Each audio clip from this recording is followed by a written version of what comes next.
You do not need to wait for evidence to believe something is real. In truth, belief is what brings the evidence. Many spend their lives saying, "I'll believe it when I see it." But I tell you, you will see it when you believe it.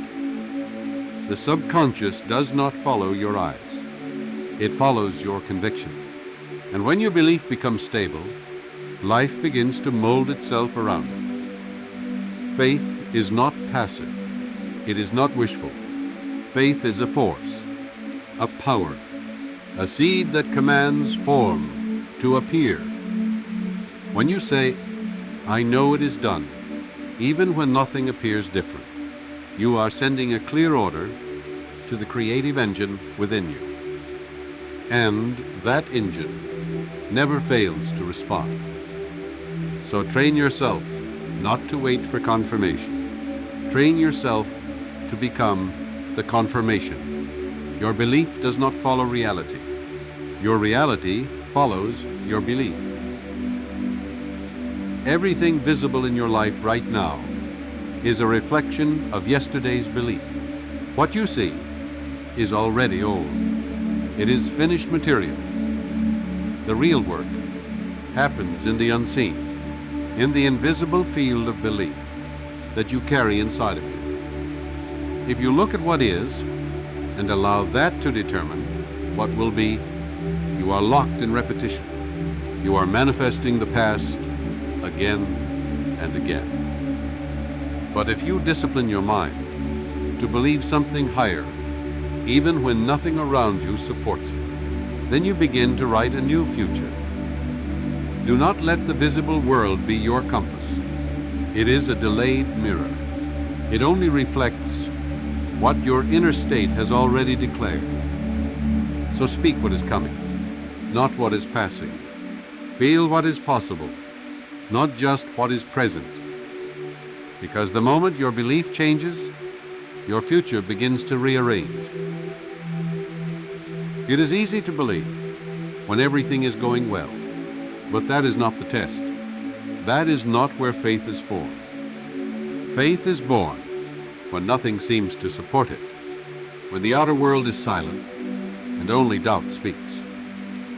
It is in that moment when the whisper of "it won't work" tries to enter your heart that your discipline begins. Discipline is not loud. It is quiet strength. The choice to stand still internally when the world tries to shake you. I have seen many people give up right before the breakthrough, not because they lacked faith, but because they lacked consistency. So when doubt comes, and it will come, see it as a signal. Now is the time to hold the line. You don't need louder faith. You need deeper roots, and those are grown in the silence where discipline lives. Many think that emotion alone is enough to create. They speak with passion one day, but fall into fear the next. The subconscious mind is not impressed by intensity. It is moved by stability. You may shout your affirmations today, but if your energy collapses tomorrow, you've sent two opposite orders to the same creative force. And the result? Stagnation, delay, confusion. Creation requires rhythm, not emotional chaos. What you hold consistently, in feeling, in focus, in tone, that is what the invisible responds to. Faith is not a performance. It is not noise. It is inner steadiness that speaks even when you are silent. So I urge you, do not chase emotion. Cultivate certainty, because certainty shapes reality more surely than any single moment of excitement. The creative power within you does not need instructions on how to perform. It needs only one thing: a clear image of the result.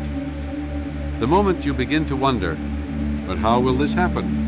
you are stepping out of the creative state and into the realm of doubt. The subconscious is not a planner.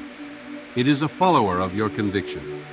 It organizes people, events, and timing based on the end you hold as true. So the question is not, how will it come to pass? The real question is, can I feel it as already done? Discipline means choosing to live in the outcome even when the path is invisible. You are not required to see every step. You are required to stand in faith until the steps appear. Every time you believe, you send a command. But every time you doubt, you send a new command, one that reverses the first. Doubt is not neutral. It is active. It is a force that interrupts the work already in progress. You may pray in the morning, affirm your desire, feel the reality of your dream. But if you spend the afternoon worrying, you've given the subconscious conflicting orders. And the result? Delay, distortion, or nothing at all. The subconscious mind requires clarity.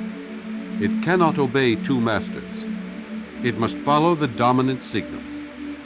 So when doubt whispers, don't negotiate with it. Return to faith. Return to your vision. And declare again, it is done.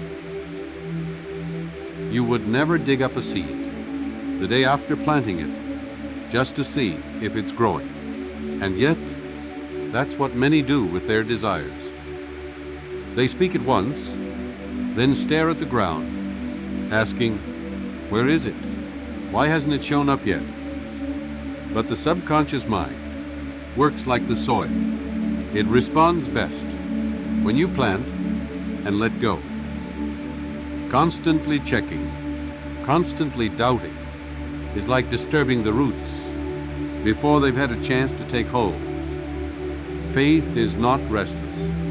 Faith is restful. It trusts the process, even when the surface shows nothing.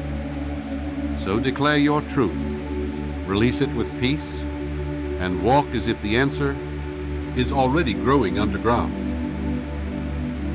The subconscious mind does not change because of a single declaration. It changes when the same truth is spoken again and again until it becomes law within you. Repetition is how belief is born. It is how you replace fear with faith, scarcity with abundance, weakness with divine strength. You are not repeating just to convince your mind. You are repeating to reprogram your identity. Each time you say, I am provided for, I am guided, I am worthy, you are carving a new pattern into the walls of your inner world. And once the pattern is strong enough, the outer world has no choice but to obey it. So speak the truth until it becomes automatic, until it no longer feels like affirmation, but like memory, like who you truly are. The evidence you are looking for will never arrive before the state. It arrives because of the state.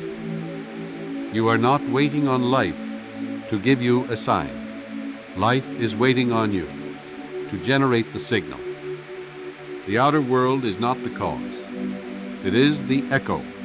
It reflects what you consistently hold in your thoughts, in your feelings, in your vibration. When you walk in the feeling that something is already yours, the mind begins to move everything around you to make it so.